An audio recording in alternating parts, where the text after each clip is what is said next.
তার শিষ্য শিষ্যা যারা সন্তান ধারণ করে, তারা আগে আমার গুরুদেব বলেন সন্তান ধারণের পূর্বে তিথি নক্ষত্র আমাকে বলবে, আমি জানিয়ে দেব। গুরুদেব বলেন, ক্লাস দেন তাদেরকে। এগুলো লজ্জা নয়। তত্ত্বদ্রষ্টা গুরুর কাছ থেকে জেনে নেওয়ার জন্যই আমি গুরু চরণে আশ্রিত হয়েছি। আমি গুরুদেবের কাছ থেকে এগুলো জানবো। আমি অবুঝ তার সন্তান। দুজনের কাছে কিছু লুকাতে নেই। একজন হলেন ডাক্তার, আর একজন হচ্ছেন গুরুদেব, পিতামাতা। পিতামাতাও আমার সুখ দুঃখের সাথী, গুরুদেবও আমার পিতা। কাজে তারা হলেন এক, ডাক্তার হলো আরেকজন। এই দুজনের কাছে কিছু লুকাতে নেই। পিতামাতা গুরুদেবকে গুরুদেব নয়, প্রথম গুরুদেব আমাদের শিক্ষা গুরু। তারা কয়াদু সেই অপ্রাকৃত ভাগবত সুধামৃত পান করেন। কয়াদু তখন ওই ভাগবত শুনতে শুনতে ব্যাকুল হয়ে যান, প্রেমে মগ্ন হয়ে যান। তখন নারদ বলছেন, হে দেবী, তুমি যে এই ভাগবত সুধামৃত পান করছো, বলো তোমার হৃদয়ের অনুভূতি কি? তোমার কেমন লাগছে? নয়নের জল নিক্ষেপ করে কয়াদু নারদের চরণে পড়ে বলছে, দেবর্ষি, আমি জন্ম জন্মান্তরে আপনার কাছে চির ঋণী। হে দেবর্ষি, এই ঋণ কোনদিন শোধ করা সম্ভব নয়। গুরুদেব যদি আপনাকে একটি অক্ষর জ্ঞান দান করেন, চাণক্য পণ্ডিত বলছেন, পৃথিবীর কোনো কিছু প্রতিদান দিয়ে সেই গুরুর ঋণ আপনি শোধ করতে পারবেন না। জন্ম জন্মান্তরে তার কাছে আমরা ঋণী হয়ে যাই। চক্ষু দান দিল যে, শুধু এই জন্মে নয়, জন্মে জন্মে প্রভু সে দিব্য জ্ঞান হৃদয় প্রকাশিত। আচল পেতে কয়াদু নারদের কাছে বলছেন, হে দেবর্ষি, আমি আপনার কাছে একটি ভিক্ষা চাই। আমার গর্ভে যে সন্তান আসবে, হে দেবর্ষি, আমি আজ এই ভাগবত শ্রবণ করে আমার অনুভব হলো, আমার সন্তান যেন জন্মের পর থেকে এই ভাগবত ধর্ম জগতে প্রচার করতে পারে। আপনি এই কৃপা প্রদান করুন। এই ভাগবতের অপ্রাকৃত সুধামৃত পান করে প্রহ্লাদ পেটের ভেতর থেকে বের হয়েছেন, যার কারণে তার পিতা শিক্ষার জন্য গুরু আশ্রমে পাঠালেন। সেখানে গিয়ে বাচ্চাদেরকে নিয়ে কি শুরু করে দিয়েছে? হরি গুণগান করতে শুরু করে দিয়েছে। এটা কি কেউ শিখিয়েছিল প্রহ্লাদকে? তার বাপকে হরি ভজন শিখিয়েছিল? ওই ভজনটা কোত্থেকে শিখলো? পেটের ভেতর থেকে শিখে বের হয়েছে।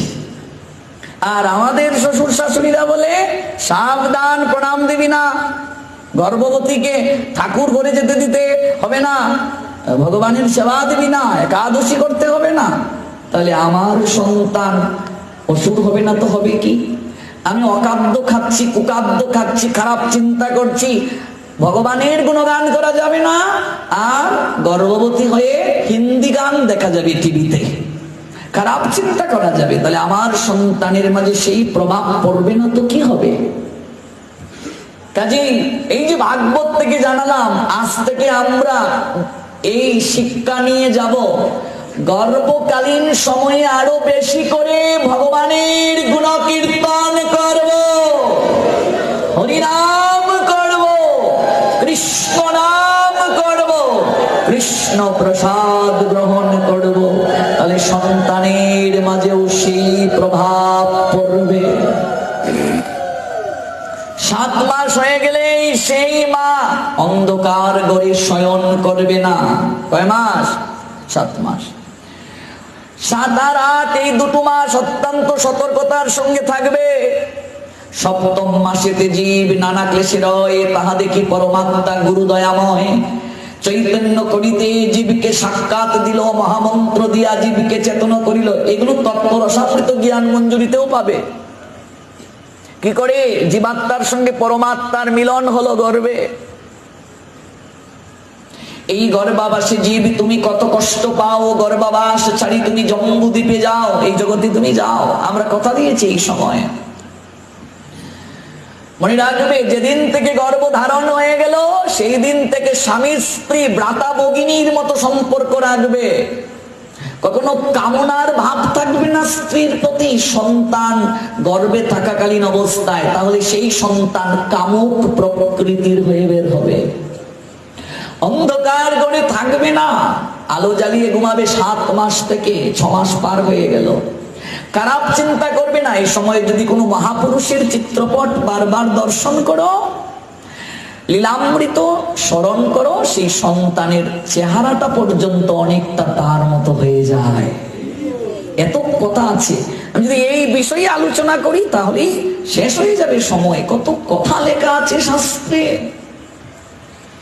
সুচিন্তা করবে। আমি দেখেছি এমন অনেককে জন্মের পরই হাতে তালি দেয়।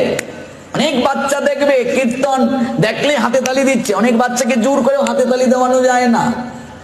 অনেক আত্মা ঘুরে বেড়ায় সেই সকল গর্ভ খুঁজে প্রবেশ করার জন্য। ওরা হলো বৈকুণ্ঠের শিশু, যারা প্রসাদ পেয়ে গর্ভ থেকে বের হচ্ছে। ওরা সাধারণ কোন শিশু নয়, ওরা বৈকুণ্ঠ থেকে এসেছে তোমার গর্ভে। ওরা সাধারণ কোন শিশু নয়, ওরা সাধারণ কোন চিন্তার অধিকারী নয়। ওই মায়ের পেট থেকে ভাগবত শিখে বের হলেন প্রহ্লাদ আর শুকদেব। মায়ের পেট থেকে বের হয়ে তো বনে চলে গেলেন, এগুলো তো আমরা সবারই জানা।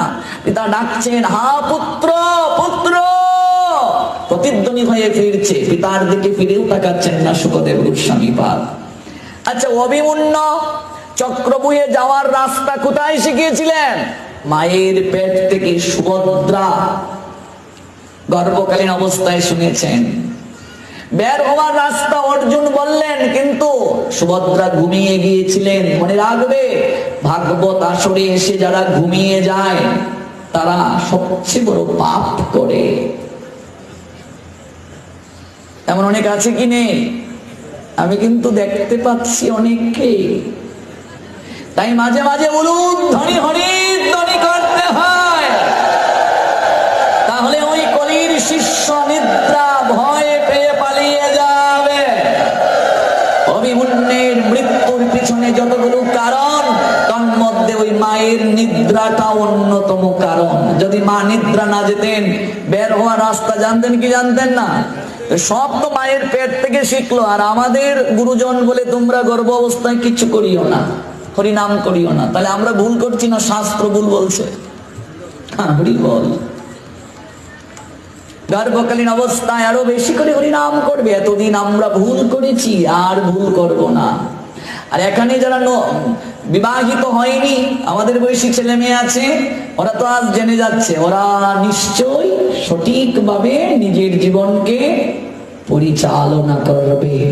তত্ত্বদ্রষ্টা গুরু চরণ আশ্রয় না হলে এগুলো জানা যাবে না, এগুলো সম্পর্কে জ্ঞান প্রাপ্তি হবে না।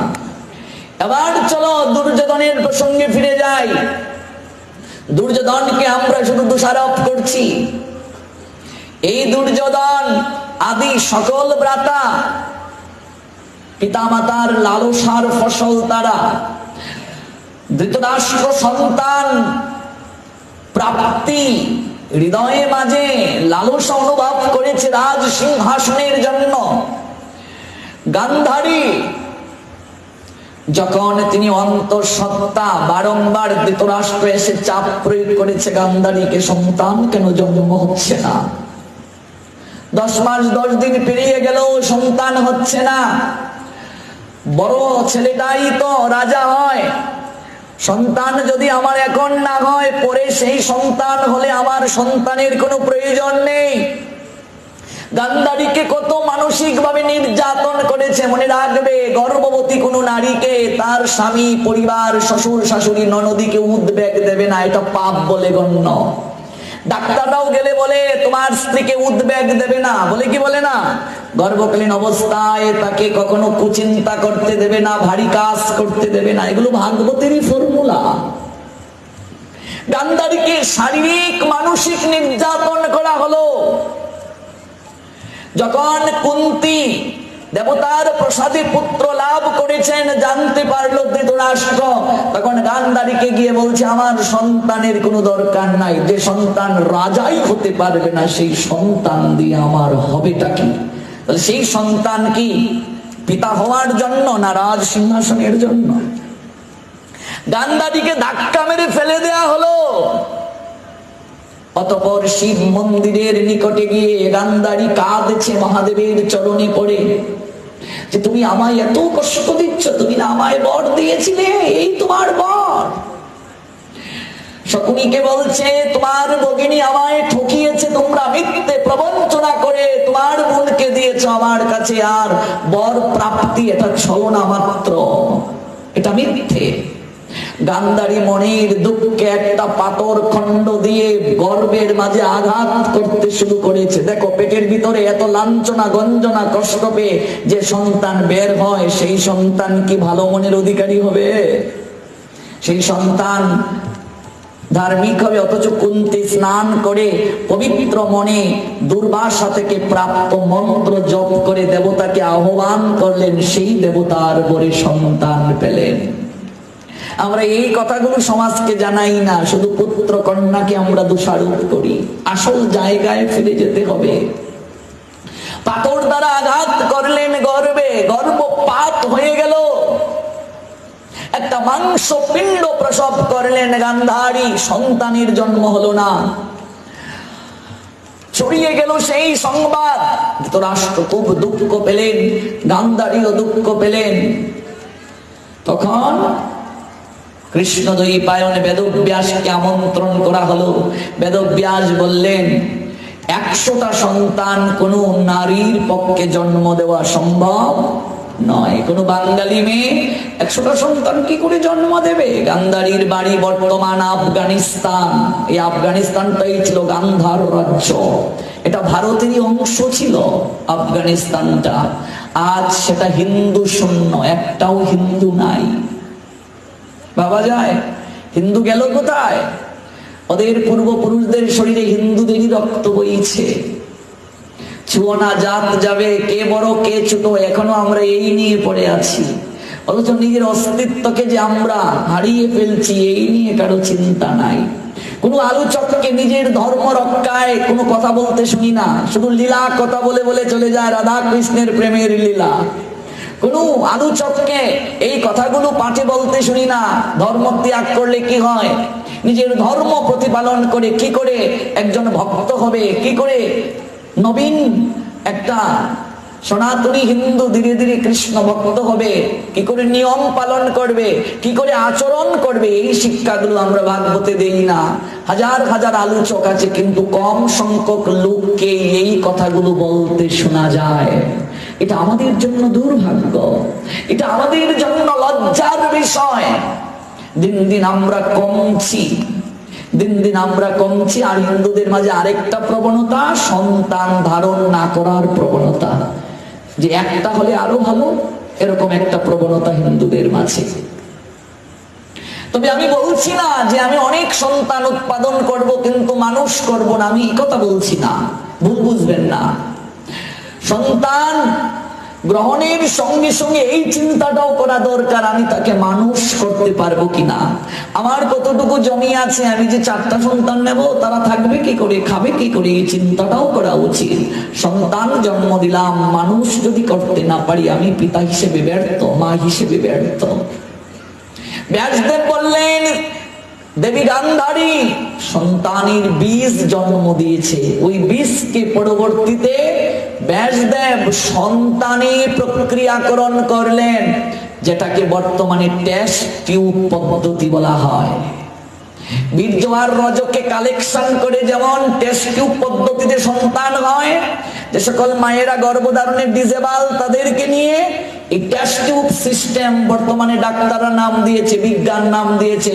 এটা 5000 বছর আগে আমরা মহাভারতের মাঝে দেখতে পাই। ভাবুন ভাবুন কতটা উন্নত আমাদের ধর্ম। রিচার্জ করি না, দুর্ভাগ্য। রিচার্জ না করে ধর্মান্তরিত হই, নিজের গ্রন্থ একটু পড়ি না, পরের দলে পুদ্দারি করি আমরা, আর নিজের বাপের এত ধন সম্পদ আছে আমাদের, কিন্তু এগুলো নিয়ে আমরা নাড়াচাড়া করি না, এগুলো নিয়ে আমরা জানার চেষ্টা করি না। যার কারণে আজকে সেই সন্তান এমন হলো, সেই সন্তান আজকে এমন প্রক্রিয়ায় আসীন হলো।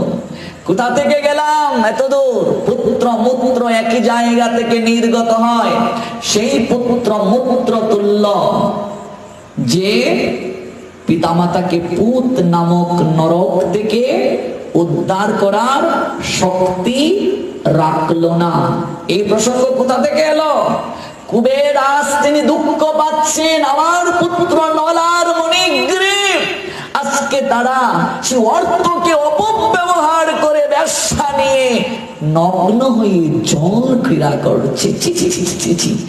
বহু সাধনা করে যে অর্থ আমি প্রাপ্ত হলাম, অক্ষয় তৃতীয়া তিথিতে দেবাদিদেব লক্ষ্মীর কৃপা পেলাম, সেই লক্ষ্মীকে তারা চরণে ঠেলে দিল। নারদ পাশ দিয়ে হেঁটে যাচ্ছেন, সম্মান পর্যন্ত করলো না, বরং কাপড়টাও পরিধান করলো না। কতটুকু দেখো, নির্লজ্জ হয়ে গেলে এমন হয়।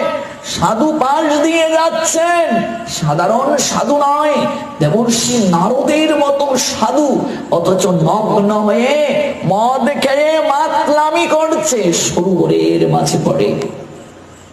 নারদ বললেন, ওরে এই তোদের পরিণতি, তোদের বাবার সাধনার কারণে এই লক্ষ্মী কৃপা পেয়ে ধন সম্পদ প্রাপ্ত হলে, আর ওই বাবার ধন সম্পদ তোরা এমন ভাবে নষ্ট করছিস। তোদের লক্ষ্মী হারা হোক, তোদেরকে আমি অভিসম্পাত দিলাম যে চরণ প্রাপ্ত হয়ে চরণের সদ ব্যবহার করলি না। এই চরণ কেন পেলাম? সাধু সঙ্গে যাওয়ার জন্য, একটু হরিনাম করে নৃত্য করব, অথচ এই চরণ গেল বেশ্যালয়ে। এই চরণ একবারও সৎ জায়গায় তোরা গমন করালে না, তাই চরণ তোদের যেন ভগবান কেড়ে নেন। আমি অভিশাপ দিলাম, তোরা বৃক্ষ কুলে জন্মগ্রহণ কর। নিতাই গৌর সীতানাথ প্রেমানন্দে হরি তোদের বৃক্ষ কুলে জন্ম হোক, বৃক্ষ রুদ্রে পুড়ে বৃষ্টিতে ভিজে চলার শক্তি তাদের নাই, তোদের বৃক্ষ কুলে জন্ম হোক তোদের। বস্ত্র পেয়ে লজ্জা নিবারণ যে করে না, কথায় কষ্ট নিও না মায়েরা। এক সময় কাপড় টেনেছিল বলে, কাপড় খুলেছিল বলে মহাভারত হয়েছিল। আজকে যদি কাউকে সঠিকভাবে শাস্ত্রীয় নিয়মে কাপড় পরতে বলা হয়, আরেকটা মহাভারত সৃষ্টি হয়ে যায়। কথা বুঝেছো? সাধুরা যদি বলে, মাগো এমন ভাবে নয়, শাস্ত্রীয় নিয়মে কাপড় পরো, অর্ণা ব্যবহার করো, হ্যাঁ আপনি বলার কে? এটা আমার স্বাধীনতা, বস্ত্র আমার স্বাধীনতা। কাপড় খুলেছিল বলে মহাভারত হলো দাপড়ে, আর কলিযুগে কাপড় পরতে বলা হলে মহাভারত হয়ে যায়। আমরা কোন যুগে বাস করছি? যে কাপড় দিয়েছেন ভগবান লজ্জা নিবারণের জন্য, ওই কাপড় দিয়ে যারা লজ্জা ঢাকে না, ভাগবত বললেন তাদের পরবর্তী জন্মে বস্ত্রহীন হয়ে বৃক্ষকুলে জন্মগ্রহণ করতে হবে। গৌর প্রেমানন্দে যা তোরা বৃক্ষকুলে জন্মগ্রহণ কর। দেখেছো এই অক্ষয় তৃতীয়ার যে আমরা মহিমা শুনলাম, অক্ষয় তৃতীয়ায় যা প্রাপ্তি হয় কি হয়? অক্ষয় হয়। অথচ সন্তান এই ধনের সদ্ব্যবহার করতে পারলো না। এরকম সমাজে বহু লোক আছে কি নেই? পিতা কষ্ট করে ধন সম্পদ উপার্জন করেছে, কিন্তু কুলাঙ্গার সন্তান সেই ধন সম্পদকে কি করেছে? নষ্ট করে ফেলেছে। আছে কি নাই সমাজে? তাহলে ভাগবত ৫,০০০ বছর আগে মিথ্যে বলেছে এগুলো সমাজে আছে কি নেই? বরং সন্তানের দায়িত্ব পিতামাতার সম্পদকে আরো বর্ধিত করা, নষ্ট করা নয়। সেই সন্তান বলে গণ্য নয় যে পিতামাতার সঞ্চিত অর্থ বসে বসে ব্যয় করে পিতামাতার সম্পদ রক্ষা করে যে বর্ধিত করতে পারে না, সে সন্তান হিসেবে ব্যর্থ। যা তোরা বৃক্ষকুলে গিয়ে জন্মগ্রহণ কর। ভগবান বস্ত্র দিলেন লজ্জা নিবারণের জন্য, তোরা বস্ত্র খুলে এই ব্যবসা নিয়ে মদ খেয়ে মাতলামি করছিস। নারদের চরণে এসে পড়ে গেল দুজন, চেতনা ফিরে পেয়েছে তো। দেবর্ষি, আপনি আমাদের ক্ষমা করে দিন, আমরা ভুল করে ফেলেছি, আমরা অপরাধ করে ফেলেছি, আমরা আর এই ভুল করবো না, আপনি আমাদের ক্ষমা করে দিন। ওরে তোরা কুবেরের পুত্র হয়ে ধন সম্পদের যে দপ্তর, সেই দপ্তরের অধিকারী হয়ে তোরা এত এত এত নিম্নে নেমে গিয়েছিস। অর্থ মনুষ্য জীবনকে বিপর্যয়ের দিকে ঠেলে দেয়। অহংকারী করে তুলে অর্থ, যে অর্থ ভগবত সেবায় লাগে না, সে অর্থের মাঝে পাপ আশ্রয় গ্রহণ হয়। পাপ আশ্রিত অর্থ যদি কেউ নিজের জীবনে ব্যয় করে, গ্রহণ করে, তাহলে ধীরে ধীরে তার শরীরে ব্যাধি হয়। কান্না করছে দুই পুত্র কুবেরের, নলার মণিগ্রীব। ভাগবতে আছে কিনা এই লীলা? কোথায় পাবে আমি বলে দিচ্ছি। যমল অর্জুন উদ্ধার লীলা ভাগবতে পাবে। যমল অর্জুন উদ্ধার লীলা নামে চ্যাপ্টার আছে, এটা পড়বে, একটু ভাগবতটা পড়া দরকার। যা বৃক্ষকুলে যা। এবার নারদের চরণে ধরে কান্না শুরু করেছে। সাধু তো কৃপাময় হয় গো মা, খুব কান্না করছে। আরে অভিশাপ দিয়ে দিয়েছি, আর ফিরিয়ে নেওয়া যাবে না। তবু তোরা যেহেতু ভুল বুঝতে পেরেছিস, তোরা নগ্ন হয়ে জলে নেমেছিস, মদকে মাতলামি করেছিস, অর্থকে লক্ষ্মীকে চরণে ঠেলে দিয়েছিস, যা সঙ্গে একটা আশীর্বাদও দিলাম, তোদের নয়নের জলে আমি সন্তুষ্ট। নারদ বলছেন আশীর্বাদটা কি?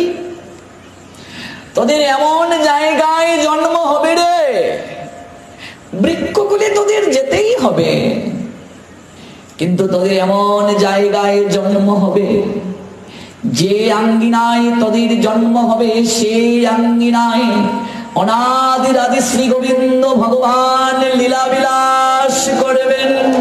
নিতাই গৌর সুতানাথ প্রেমানন্দে হরি বল। আচ্ছা বাবা, যদি কেউ তোমাকে এমন অভিশাপ দেয়, আমাকে যদি দেয়, আমি এক পায়ে দাঁড়িয়ে থাকবো, আমার এই কৃপা হবে। ভগবান যে আঙ্গিনায় লীলা করবেন, এই আঙ্গিনায় বৃক্ষ হয়ে জন্ম নেওয়া কত সৌভাগ্য মা, হরি বল। নারদ যে অভিশাপটা দিয়েছেন, এটা অভিশাপ না আশীর্বাদ। সাধু যদি কাউকে সংশোধনের জন্য শাসন করে, ওই শাসনটাকে আশীর্বাদ ভাবতে হবে। অথচ আমরা, উনি আমায় কেন এটা বলবেন, কেন বলবেন? যারা বুদ্ধিমান ওরা কখনো এই শাসনটাকে ওরা মন খারাপ করে না। আমরা তো শাসন করলে মন কালো হয়ে যায়, মুখ গম্ভীর হয়ে যায়, সঙ্গ পর্যন্ত ত্যাগ করার জন্য বাসনা জেগে যায় আমাদের মনে। কিন্তু সাধু যদি আমায় শাসন করে, এর পশ্চাতে মঙ্গল নিহিত। ভাগবত বলছেন নারদ অভিশাপটা দিয়ে আশীর্বাদটা কি দিলেন ভাবুন একবার। কান্না যখন শুরু করে দিয়েছে, চরণে পড়ে, যা এমন এক জায়গায় তোদের জন্ম হবে, যে আঙ্গিনায় ভগবান লীলা বিলাস করবেন। কি আশীর্বাদ চিন্তা করো, ভাবা যায়? যতদূর পর্যন্ত এই কৃষ্ণ নামের ধ্বনি যাচ্ছে, বাতাসের সঙ্গে মিশে ওই বাতাসটা পর্যন্ত পবিত্র হয়ে গিয়েছে বাবা। এই 5 দিনের মাঝে এই এলাকায় যারা মৃত্যুবরণ করবে, মৃত্যুর সময় এই অক্সিজেন গ্রহণ হবে কি হবে না? সঙ্গে সঙ্গে ভাগবত আচার্যগণ বলছেন সে বৈকুণ্ঠ গতি প্রাপ্ত হবে। গৌর প্রেমানন্দে। এই আশেপাশে যত বৃক্ষকুল রয়েছে, এই বৃক্ষগুলো পর্যন্ত সৌভাগ্যের অধিকারী হয়ে গিয়েছে। অনেক বৃক্ষ রয়েছে, কিন্তু সেই বৃক্ষগুলো এই জায়গায় তো জন্ম নিতে পারতো যেখানে হরিকথা হলো। তাহলে এই জায়গায় যে বৃক্ষগুলো জন্ম নিয়েছে, বুঝতে হবে এগুলোও পূর্বজন্মের সৌভাগ্য নিয়ে এসেছে। আমরা যারা ভাগবত পাঠ শুনতে এসেছি, তাহলে আমরা কতটা সৌভাগ্যের অধিকারী মাগো। নাম শুনেছ নিশ্চয়ই আমাদের ভাগবত পরম্পরায় সিদ্ধ বাবা জগন্নাথ দাস মহারাজ নবদ্বীপে তিনি যখন ভজন করবেন, এখনো সেই বৃক্ষ আছে, খেলি কদম্ব বৃক্ষ। সমাধি মন্দির জগন্নাথ দাস বাবাজি মহারাজের গঙ্গার তীরে দেখবে সেখানে তমাল বৃক্ষও রয়েছে। ওই খেলি কদম্ব বৃক্ষটার নিচে তিনি লক্ষ লক্ষ লক্ষ হরিনাম করতেন। হরিনাম শুনতে শুনতে বৃক্ষটা পর্যন্ত সিদ্ধ হয়ে গেল, বৃক্ষ পর্যন্ত সিদ্ধ হয়ে গেছে। বাবাজি মহারাজের মুখে নাম শুনতে শুনতে, কৃষ্ণ নাম শুনতে শুনতে বৃক্ষটা সিদ্ধ হয়ে গেল। 147 বছর বয়সে বাবা দেহলীলা সম্বরণ করলেন। এই কলিযুগে, অন্য যুগে নয়। আমাদের ভাগবত পরম্পরায় জগন্নাথ দাস বাবাজি মহারাজ আছেন কি নেই? শ্রী গৌর আবির্ভাব ভূমেস্তাং নির্দেষ্টা সজ্জন প্রিয় বৈষ্ণব সার্বভৌম শ্রী জগন্নাথায়তে নমঃ। বাবাজি মহারাজ যখন দেহ ত্যাগ করলেন, তখনই খেলি কদম্ব বৃক্ষ থেকে একটা একটা করে পত্র ঝরতে শুরু করলো। বৃক্ষটা থেকে পাতা ঝরতে শুরু করেছিল। ওই বৃক্ষটা যেন জগৎ জীবকে বুঝাচ্ছে, আজ থেকে কৃষ্ণ নাম শ্রবণ করানোর আমার কেউ রইল না। প্রতিদিন প্রাতকাল থেকে সন্ধ্যা পর্যন্ত কৃষ্ণ নাম শ্রবণের সৌভাগ্য হয়েছিল আমার। বৃক্ষের চেতনা আছে কি নেই? আচ্ছাদিত চেতনা। বৃক্ষের প্রাণ আছে কি নেই? আছে। বৃক্ষটা সেও যেন কান্না করছিল। সকল ভক্তরা দেখছে একটা একটা করে পাতা আপনা থেকেই ঝরে পড়ছে। বাতাস নেই, ঝড় নেই, বৃষ্টি নেই, কিন্তু বৃক্ষ থেকে একটা একটা করে পাতা একের পর এক ঝরে পড়ছে। ঝরতে ঝরতে অল্প সময়ের মাঝে বৃক্ষটার ডাল শাখা প্রশাখায় কোনো পত্রই নেই, সব পত্র ঝরে পড়েছে। বৃক্ষটা যেন কান্না করছে, আজ থেকে আমায় কে নাম শোনাবে, কে কৃষ্ণ নাম শোনাবে আমায়। একদিন, দুদিন, 3 দিন গেল, সবাই তাকিয়ে দেখলো বৃক্ষটা শুকিয়ে গেছে, মরে গেছে। বৃক্ষটা যেন বুঝাচ্ছে বৈষ্ণব সাধু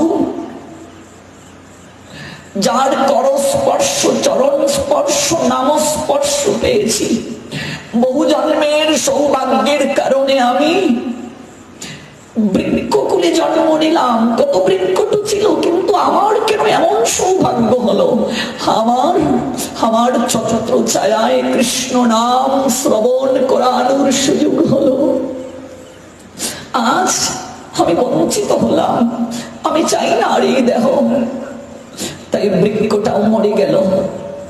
আর বৃক্ষের বাকল একটা একটা করে উঠতে শুরু করলো।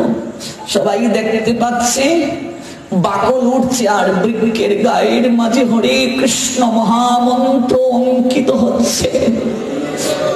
এখনো আপনারা যাবেন নবদ্বীপে সিদ্ধ বাবার সমাধি মন্দির, ভজন কুটির দর্শন করে আসবেন। তাহলে নারদ আশীর্বাদ দিলেন, সেই আঙ্গিনায় তোদের জন্ম হবে, যে আঙ্গিনায় অনাদির আদি শ্রী গোবিন্দ ভগবান লীলা বিলাস করবে। 2 পুত্র নলার মণিগ্রীব নারদের চরণ দুটি জড়িয়ে ধরে বলছে, হে দেবর্ষি, আপনার মতো সাধু জগতে বিরল। আপনি এত কৃপাময়, আমরা মদ খেয়ে মাতাল হয়ে বেশ্যানি কুকার্য করেছি,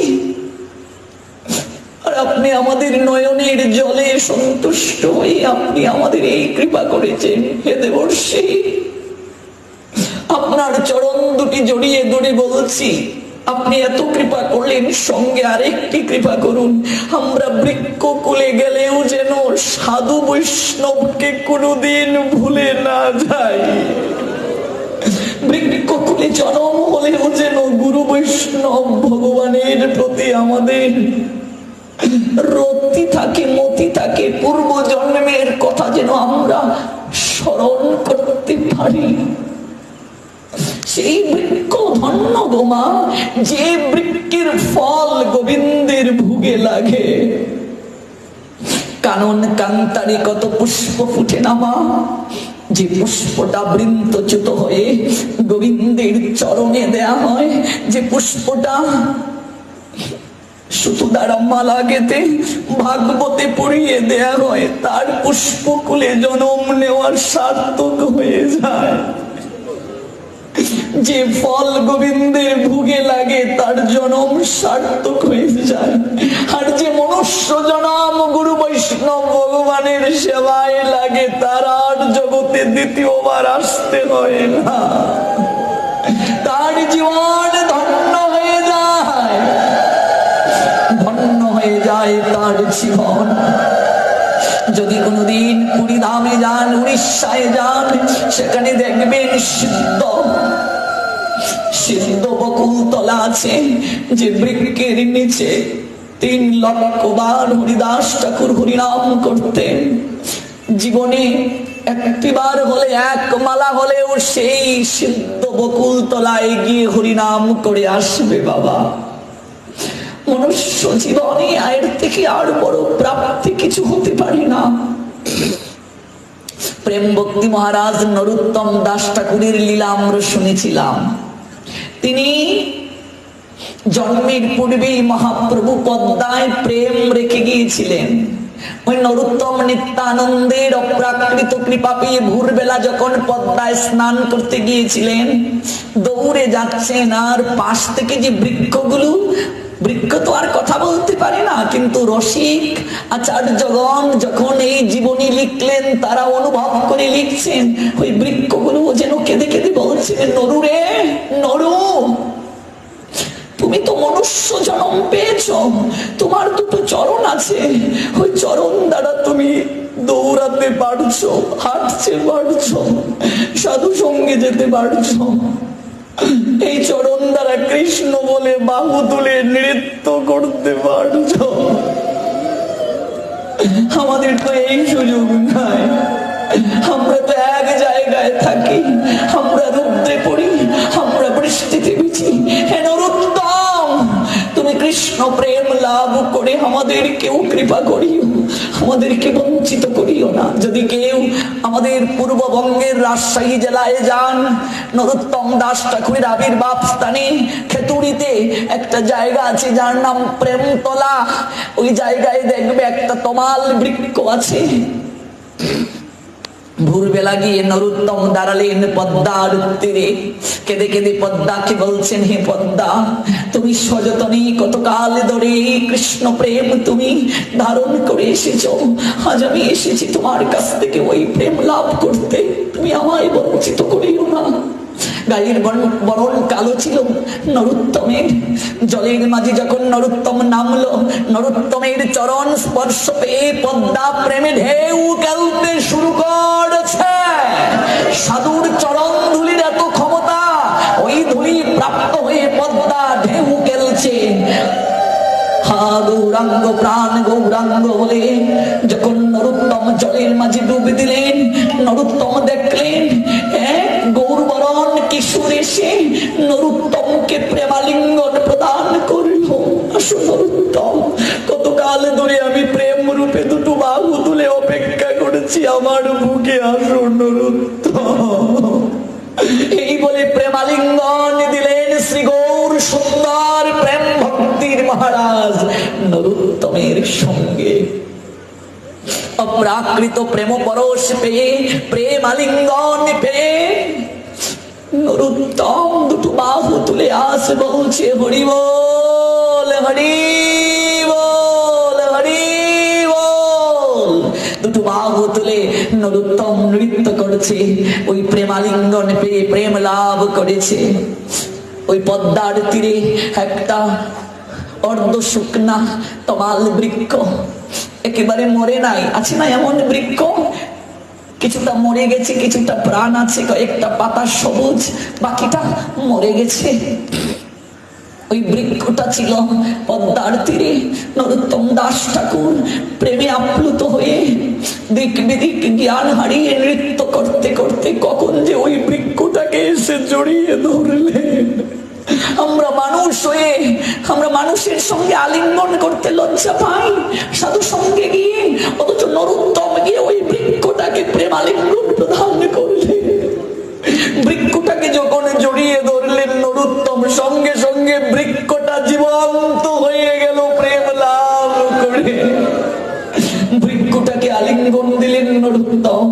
আজ থেকে 450 বছর আগের বৃক্ষ এখনো দাঁড়িয়ে আছে পদ্মার তীরে।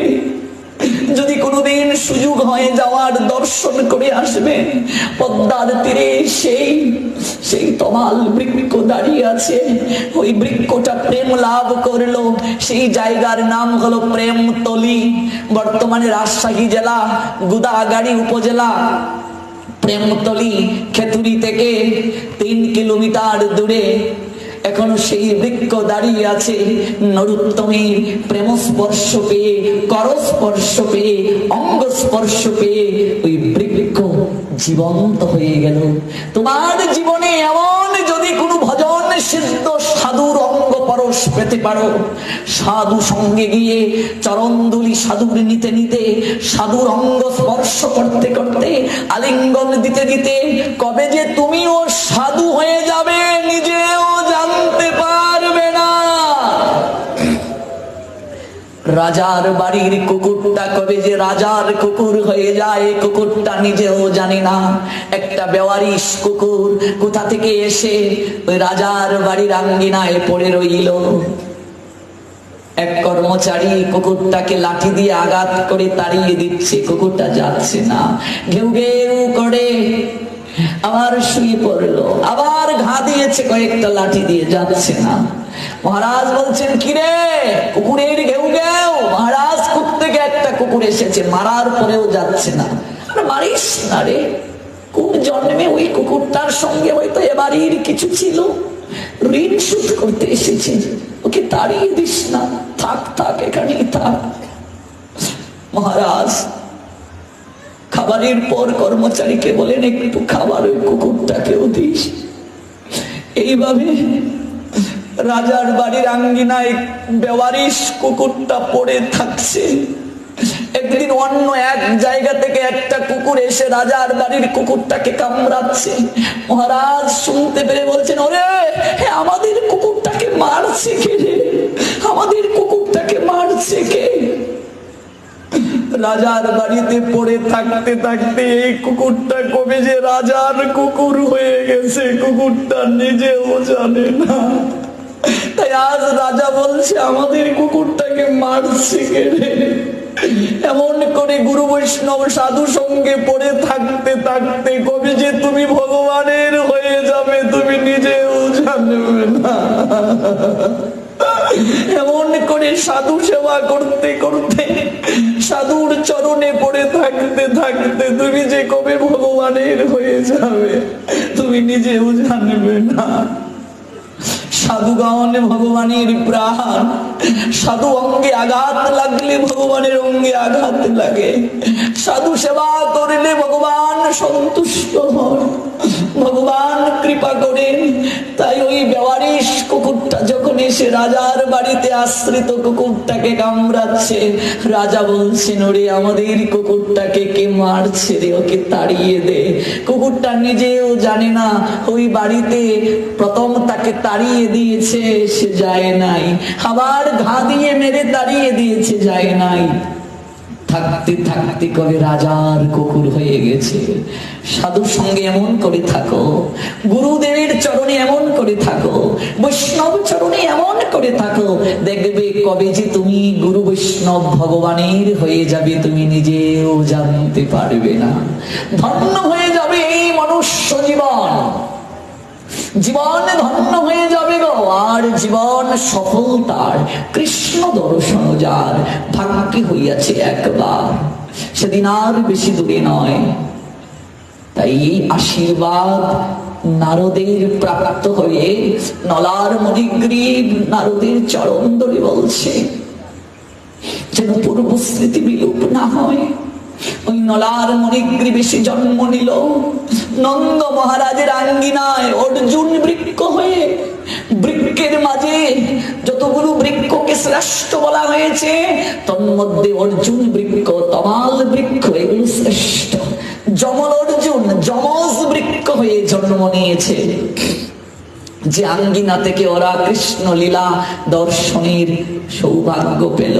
এদিকে নারদ তাদেরকে অভিসম্পাত দেওয়ার পর তিনি বদরিকাশ্রমে চলে গেলেন সাধনা করার জন্য। মনে রাখবে, তুমি যখন কাউকে আশীর্বাদ দেবে তোমার পুণ্য নষ্ট হবে, কাউকে যখন অভিশাপ দেবে তখনও তোমার পুণ্য নষ্ট হবে। তুমি কারো খারাপ চিন্তা যদি মনে মনে করো তোমার পুণ্য নষ্ট হবে, তুমি যদি কারো ভালো চিন্তাও করো তাহলেও তোমার পুণ্য নষ্ট হবে। এই জন্য কাউকে আশীর্বাদ করার পর তোমাকে আরো ভজন করতে হবে। তোমার সঞ্চিত ভজনের একটা অংশ ক্ষয় হয়ে গেল। নারদ আশ্রমে গিয়ে ভজন করলেন, ওই যে অভিশাপ দিলেন তার ভজনের একটু অংশ ক্ষয় হয়ে গেল। নলার মণিগ্রীব যমল অর্জুন হয়ে আশ্রয় পেল নন্দ মহারাজের আঙ্গিনায়।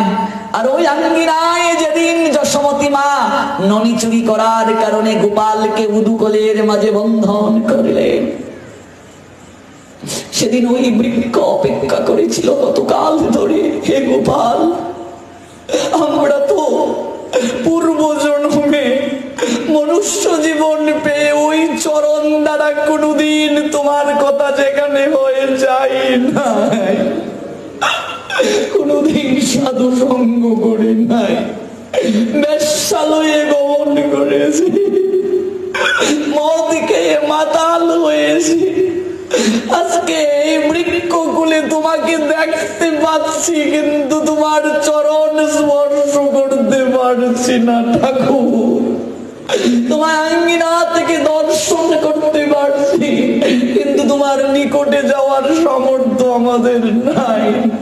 নারদের কৃপায় তাদের পূর্ব স্মৃতি রয়েছিল, তাই ওরা অপেক্ষা করেছে। আর গোবিন্দ তাদের মনোভাব বুঝে বলছেন, ভক্ত আমার কাছে না আসলে হৃদয়ে যদি ভাব থাকে আমি স্বয়ং ভক্তের কাছে যাই। উদুকলের মাঝে যশোদা বন্ধন করলেন গোপালকে।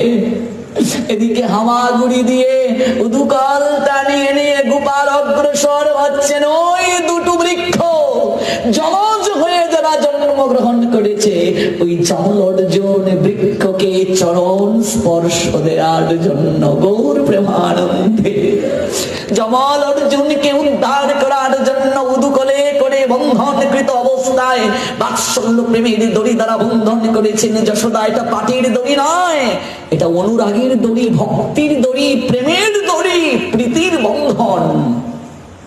ওই উদুকল, উদুকল মানে কি? উদুকল মানে আমাদের বাংলাদেশের সিলেটে গাইল বলে, যার মাঝে আগের ঢেকি নয়, আগেরকার মানুষ গুড়ি করত, চালকে এমন করে দিয়ে দিয়ে গুড়ি করত, ধানকে এমন করে ভাঙত। উদুকল, এই উদুকলের মাঝে বন্ধন করেছেন যশোদা।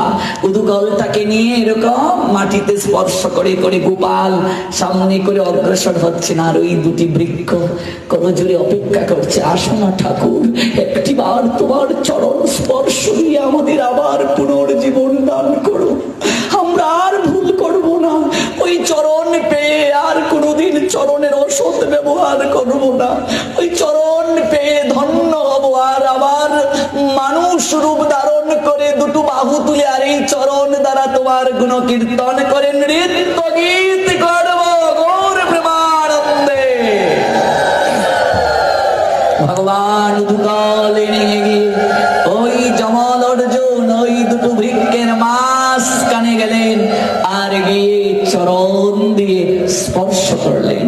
স্পর্শ প্রাপ্ত হওয়ার সঙ্গে সঙ্গে ওই দুটো বৃক্ষ উৎপাটিত হয়ে গেল, ভূমিতে আশ্রয় পড়ল। শব্দ পেয়ে যশোদা এসেছেন, রোহিণী এসেছেন, সকল ব্রজগোপীরা দৌড়ে এসেছেন। সবাই দেখছে ওই যে আড়াআড়ি ভাবে দুটা বৃক্ষ আঙ্গিনায় ছিল, এই দুটো বৃক্ষ থেকে দুটা অপূর্ব সুন্দর যুবক প্রকাশিত হলো। আজ ভক্ত ভগবানের মিলন হলো। প্রেমানন্দে বাহু তুলে হরি বল, হরি বল। দুটো হাত জোর করে নলার মণিগ্রীব প্রার্থনা করছে। ওই প্রার্থনা পাবেন দামোদর অষ্টকমের মাঝে। দামোদর অষ্টকম কার্তিক মাসে ওই 8টা শ্লোকের মাধ্যমে বন্দনা করা হয়। ওই 8টা শ্লোকের মাধ্যমে গোবিন্দকে বন্দনা করা হয়, দামোদরকে। সেখানে পাবেন কুবের আত্মা যৌবদ্দই, দেখবেন একটা শ্লোক আছে। 8টি শ্লোকের মাঝে একটা শ্লোক, নলার মণিগ্রীব তারা তাদের সেই বন্ধন দশা থেকে মুক্ত পেল। যে অক্ষয় তৃতীয়া তিথিতে পিতা বৈভব লক্ষ্মীর কৃপা পেল, আর সেই লক্ষ্মীর অবমাননা করে তারা নিম্ন গতি প্রাপ্ত হলো। সাধু কৃপায় আজ ভগবানের কৃপা পেয়ে আবার তারা মনুষ্য দেহ প্রাপ্ত হলো। আজকে অপ্রাকৃত লীলা থেকে আমরা এই শিক্ষা নিয়ে যাব, আমরা যেন লক্ষ্মীকে মস্তক থেকে চরণে ঠেলে না দিই। আমরা যেন কখনো নেশা জাতীয় দ্রব্যের সঙ্গে বাস না করি। আমরা যেন সাধু সেবা করি, সাধু অপ্রাকৃত কৃপায় গোবিন্দ কৃপা লাভে যত্নবান হই। নিতাই গৌর সীতানাথ প্রেমানন্দে হরি বল। জয় জয় শ্রী রাধে। হরে কৃষ্ণ